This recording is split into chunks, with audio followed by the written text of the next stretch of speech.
Delighted to welcome to the show now to dive deeper into the weekend's hurling, the former Limerick star Seamus Hickey. Good morning, Seamus. How are things? Good morning, folks. Good, thanks. Thanks for playing. I'm sure you're very good after that weekend. Wonderful weekend's action. We'll get to you on Saturday's game, of course. 224 to 118 victory for Limerick over Galway.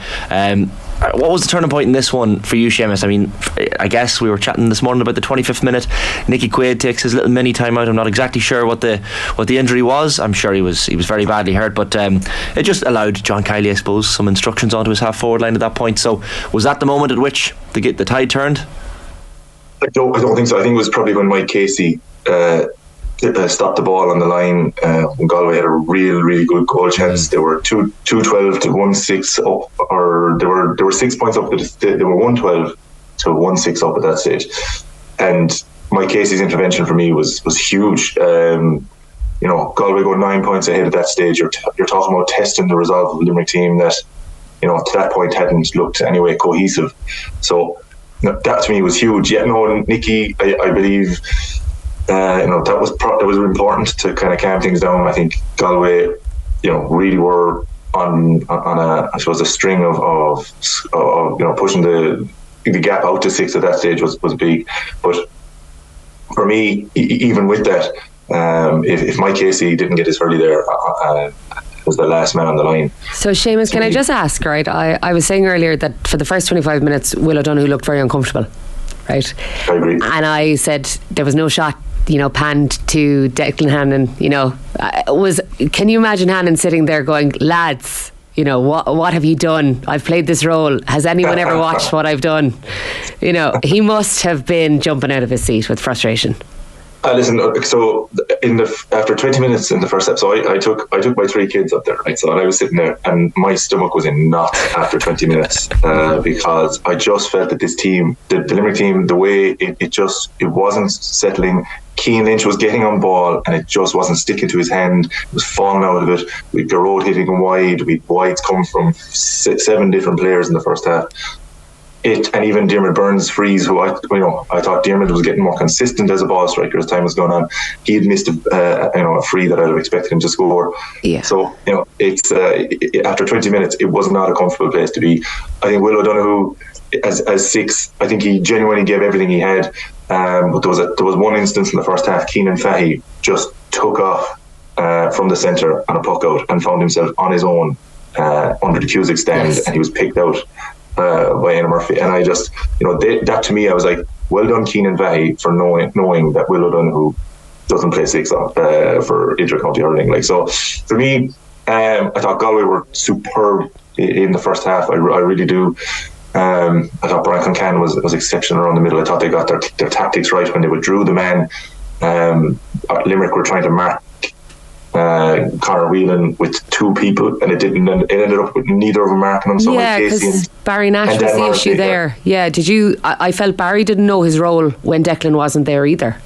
Yeah, so it's to me, the spare man should very obviously be Barry Nash, I think. But when I saw Mike Casey was trying to play Conor Whelan from the front, and then you had Dan Morrissey trying to play him from behind, or Barry Nash. It was to me, it looked wrong, and it looked like a team when they have a spare man not knowing what to do with it, and that's unusual for Limerick. They've had it before. I just think they were probably very nervous, and rightly so, about Conor Whelan and his influence on the game too.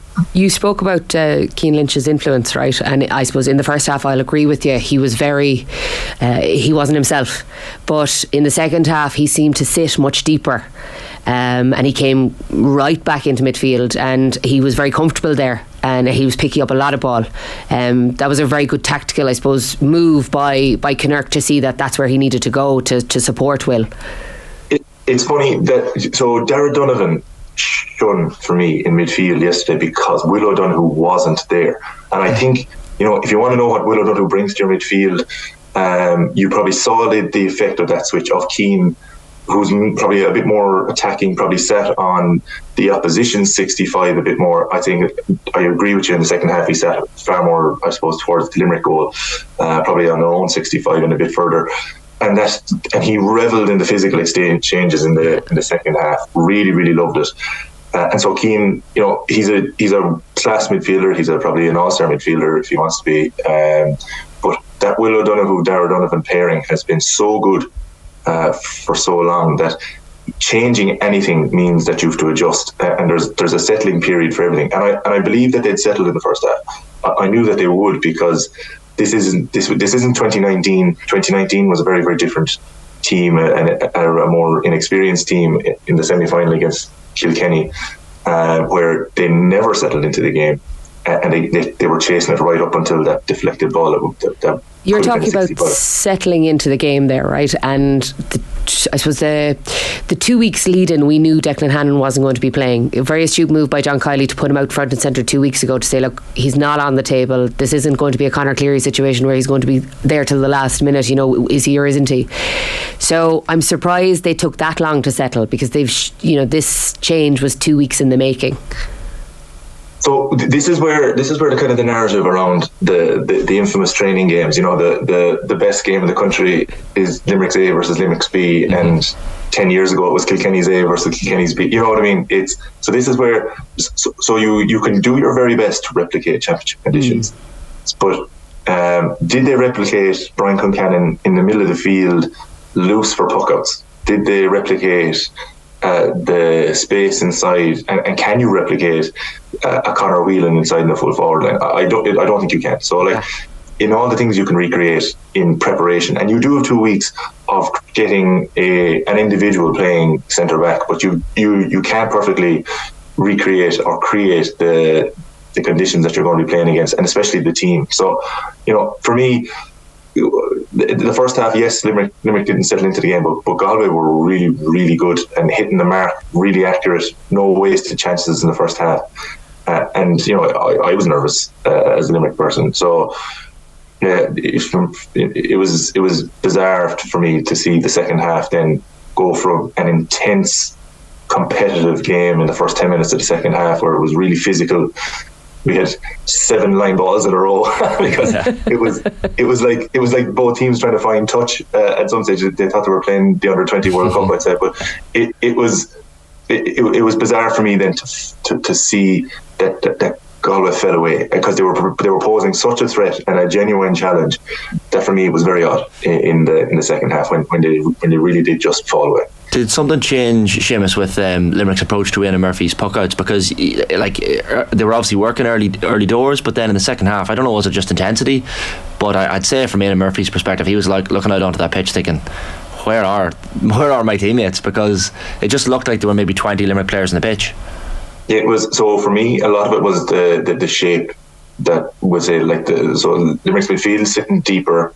Limerick's half forward line, I would say, didn't give the halfbacks as much latitude or space. So Mannion was pushed up on. I think the channels then that Eamon Murphy was trying to hit. So he was intercepted by Tom Morrissey, and Tom Morrissey had 2 wides in the space of 2.5 minutes, which was bizarre. So, but just the channels between halfback, centre back, and the midfield channels were really, really well closed down in the second half. And in the first half, with the spare man out there, Limerick were at 6s and 7s. I thought they didn't know what space to close down, who to push up on man to man, who to actually leave in space, and for me it wasn't great in the first 20-25 minutes. But Eamon Murphy didn't really look like he had a great option in the second half. It looked like every option was bad. When he went long in the second half, he was destroyed as well. So it's hard to know. It's hard to know what, from a Galway perspective, changed so dramatically. I do know that Limerick upped the ante in terms of Kyle Hayes was played superb in the second half, and even Jeremy Burns as well. So for me, Limerick definitely upped the ante, but I thought there was still enough for Galway to work with. You're talking about Tom Morrissey there, Seamus, and he was taken off right at, I suppose, a 55 minute mark, and Limerick introduced, I think it's Cathal O'Neill was introduced for him. It was, yeah. Another manager I don't think would have taken Tom off. I was very surprised, genuinely surprised that Tom, because of the impact he's had this year. He has been, let's say, outside of Gillane, it's been Gillane and Tom Morrissey who've been our most consistent hurlers this year. So, I'm always in the mind of trust your most trustworthy hurlers. So It was surprising for me, but it's funny. As soon as Colin O'Neill came in, he made an impact. He was really, really hungry to get at it. He really carried the ball on, carried it through contact, and I'm not able to hit the ball on the run from 65, 70 metres out over the bar. The way he did from the right hand side. That stunning score in the second half. It was unbelievable. It really did.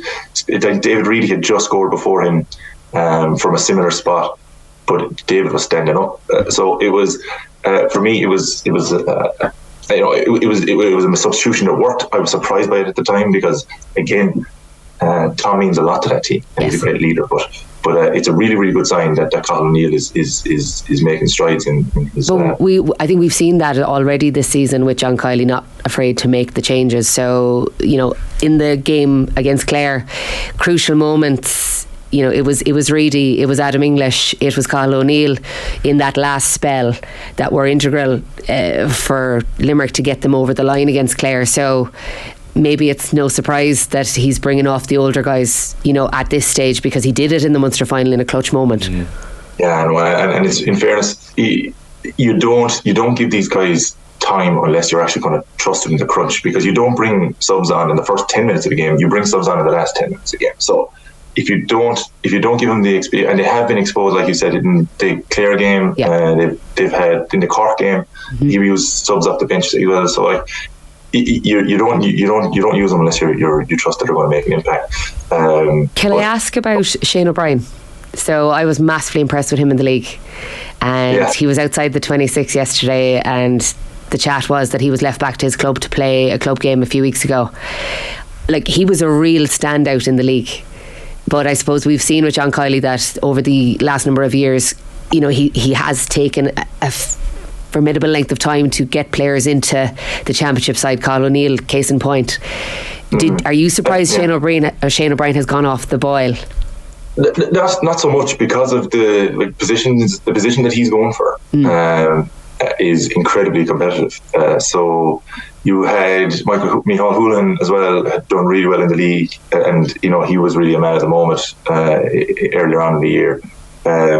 We've had Colin Coughlin is still waiting to make a real impact in the championship since, and he has shown snippets of what I'd say real potential when he's been in there.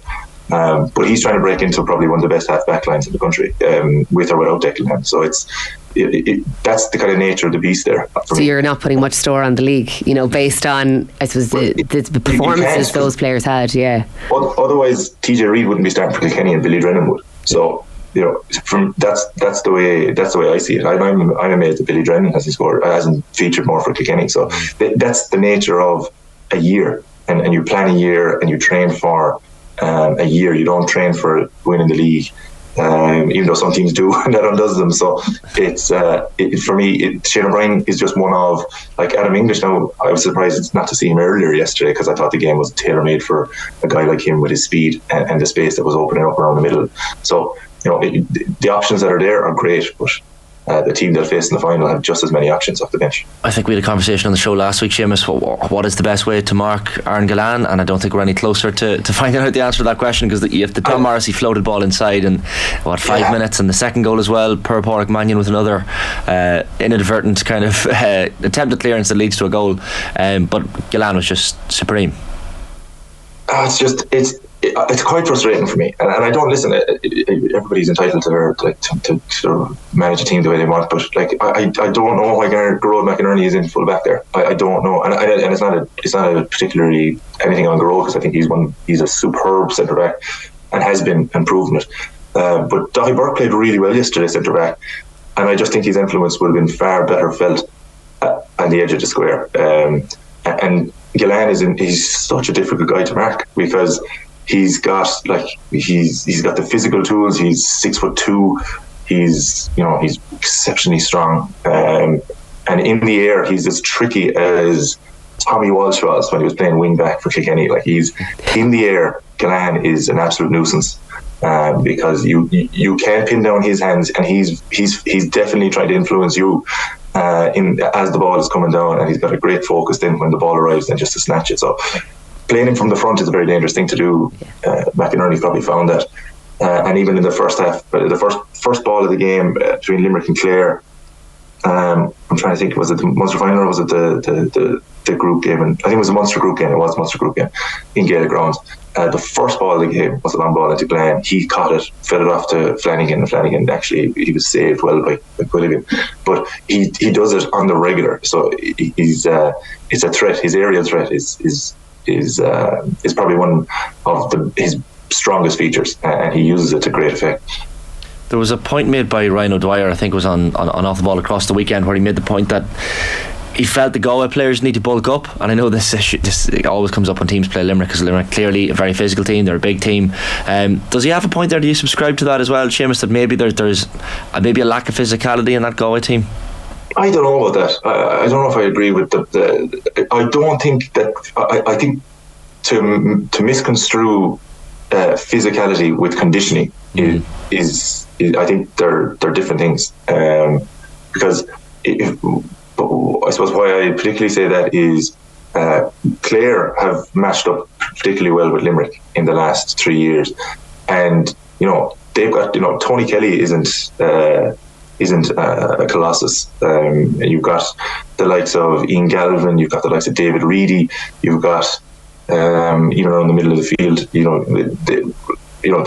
they're players. Cornerbacks for Clare wouldn't be particularly tall either. Yeah. So particularly Rory Hayes and Adam Hogan's coming. He's a bit taller as a cornerback compared to what they've been using recently. So, but in general, physicality is basically the collisions. It's the how close you can get to a team. Could Galway be, I suppose, fitter? Yes, I would say possibly, because of what has happened in late in games, unfortunately, from their perspective. But they did look out on their feet after 45 minutes yesterday. They genuinely looked like there was a breaking ball at one stage, and there was a couple. It was a very physical time in the game, but you really had players doubled over and trying to catch their breath. And in terms of body language, if I'm the Limerick team reading the Galway body language after that period of time, I'm thinking we have them. So there is something to be said there, but I don't know if it's bulking up. I don't know if that's the answer. I think it's conditioning isn't all about, we'll say, physical presence. We've got a YouTube comment in here from 91 Devo, who says Limerick lads in key positions and the right places at the right times, winning majority of the breaks. Galway need decent sports psychologists to be able to handle big pressure games. Is there something in that when push comes to shove, and these little moments in an All-Ireland semi-final, Limerick I guess have been there, done that in the last few years? Yeah, John Myler was former Galway manager, and and I think the comment was made in the lead up to this is an inconsistent Galway team from this year. You're talking about the performance varies from game to game, half to half. But John Myler was saying that's not today or yesterday. That has been happening in Galway. So I don't know what that's about. I think Micheál Donoghue had them playing consistently and had them playing very well. I do think there is a leadership element to it. In the actual players themselves, but also in the management team. So I could see Shefflin's frustration after the game. He really, really was frustrated with the lack of progress that the group has shown.